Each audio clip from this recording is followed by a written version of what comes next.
All right, additional thoughts for Live Love ASAP by ASAP Rocky. A little late this week. I was on travel for work all this week, and so this is kind of the first chance I've had to sit down. Great album. Great mixtape. I've seen a lot of people leave comments saying that this is, one of the best mixtapes of all time. I don't know because I don't know a lot about mixtapes. Obviously, that's the one like hip hop journey path I haven't wandered down is the mixtape thing. And I think it's just a little bit harder because you can't, I guess you can get releases, official releases, but it's just not as, what's the word? Trustworthy, I suppose, as something like Spotify. I don't really want to download files, obviously. Anyway, I'm probably being a little too paranoid about it, but mixtapes are something I need to dive into more. This one's great, in my opinion. It's been fun reading the comments and seeing people argue over which one's better, and some people think this one's great, and some people think this one's trash, and A$AP Rocky gets so much better, and just some back and forth, whatever. And maybe not so much that this one is trash, but he just gets so much better, which is cool to read, because anytime I listen to an artist's early work and people go, oh my God, this one's, he gets so much better, so much better. Really? Really? Because this was pretty fucking good. It took me a while to get used to the production. Very different style. And I still, after I've listened to this a good 10 times maybe? Maybe not 10 times. At least 5, 6, something like that. At least that many. I still really can't place how to describe the production. I like it. But it did take me a little while to settle into. Also, I remember saying during the reaction how I didn't like the distorted voice thing, the low chopped and screwed, right? But I did get used to that, and I understood kind of on my own, even though I knew this and I kind of forgot, and then I relearned it. Essentially, was DJ Screw did that, and it's supposed to kind of represent the feel of drinking lean and that, slow, dazed feeling that goes with it. I've never done that before, so I have no idea. But as a sound, in terms of just in the music, I did get used to it. And it stopped bothering me. It was kind of bothering me at first, but, kind of like anything, the first time you hear it, you're like, I don't know if I like this, right? Like a kid trying food. I don't like it. You haven't even had it yet. I don't like it. I don't. So it did grow on me, and actually I'm cool with it now, honestly. And it was neat too in the sense that I've said I like Southern style hip hop more, but it also showed me, well, you also haven't listened to enough. So I need to listen to more Southern hip hop, I think. Let's see. Oh yeah. So I wrote down some notes in terms of, I did the mixtape version off of SoundCloud, and the 2 tracks, Houston Old Head and Roll One Up, it was just the beats, it wasn't the actual song. So I apologize for somewhat funky listening experience to the reaction, but for me it was kind of neat to have that, to hear the beats and then go back and listen to the streaming version and hear Rocky on top of it. I love Denzel Curry and Kenny Beats Unlocked, and how you can listen to just the beats. Because I remember doing that reaction and listening. I'd go and listen to just the beats, and I would think to myself, okay, if I had this beat, what would I put on top of it? And it's hard to imagine, obviously, because I don't rap. But then to hear what these artists do on top of the beat it's cool. It's incredible, especially with Unlocked. But this one as well, like some of these beats, I don't want to call them basic, but the structure is pretty clean, pretty straightforward. And so my mind automatically settles into this, oh, okay, I'm going to match that structure. But that's not really how it goes. These guys just fucking go all over the place.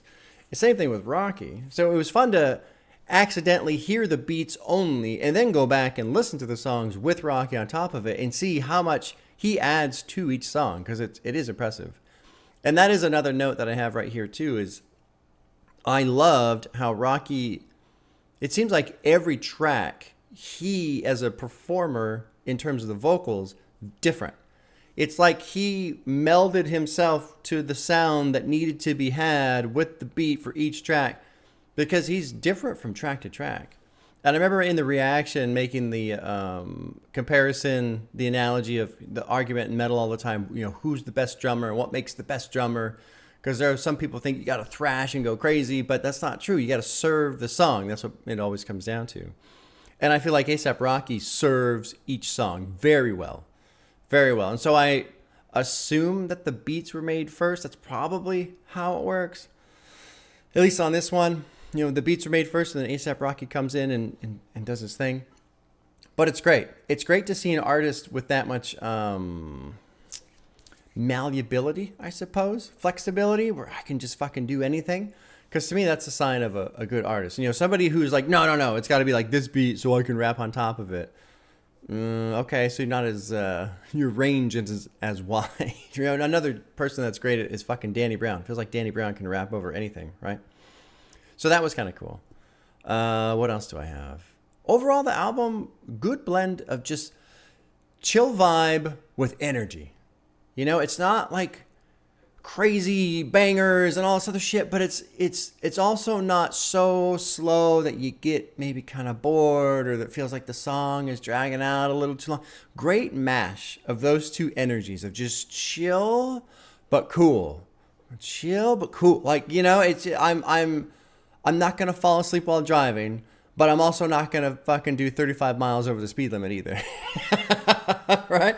So that it's kind of a neat blend. And I wish I could explain it better because that would just be nice, right? To be able to explain things better.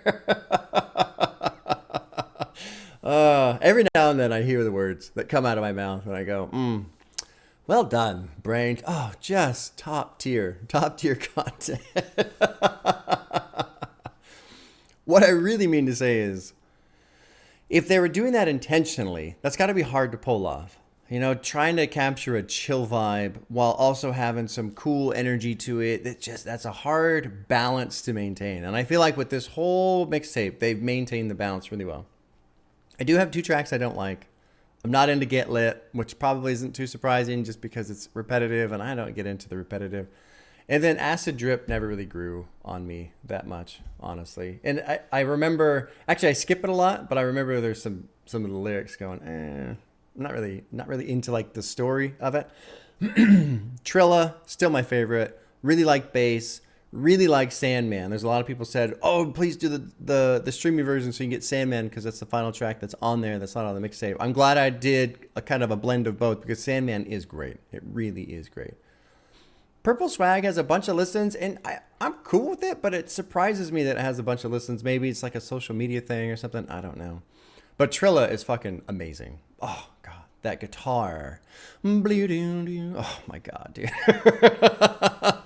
Love it. Love it. Happy to finally get into A$AP Rocky. Cool artist. It was fun watching the videos. It was fun talking about his fashion sense a little bit in the music video reactions. That was kind of cool. And, you know, he's gotten so much praise. I do look forward to hearing more. So hopefully somewhat soon. I don't know how soon. That's always the hard part, right? You know, you open up a new discography book and it's like, okay, well, I've got 40 other books open that I'm trying to finish. But, you know, also at the same time, you got to hear these artists that have been a big part of the hip hop scene. So we'll see. But really enjoyed the mixtape / album. Glad I got to sit down with it. I still have been listening to it. I listened to it yesterday again. Good shit.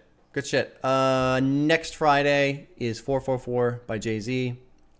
I just did Billy Woods Maps. I'm kind of out of my sequence right here, but I'm going to do Jay-Z 444 for the first week of June. I want to do that while Lemonade is still fresh in my head. And then in terms of Thursday content for the starting June, I'm probably going to do a BSing with Bob episode. I'll live stream with that instead of Buog. I need one more week to pick out the tracks and prep the tracks for the Buog. And there's 5 Thursdays, so I'll be able to just kind of fit the Buog in the middle of the month.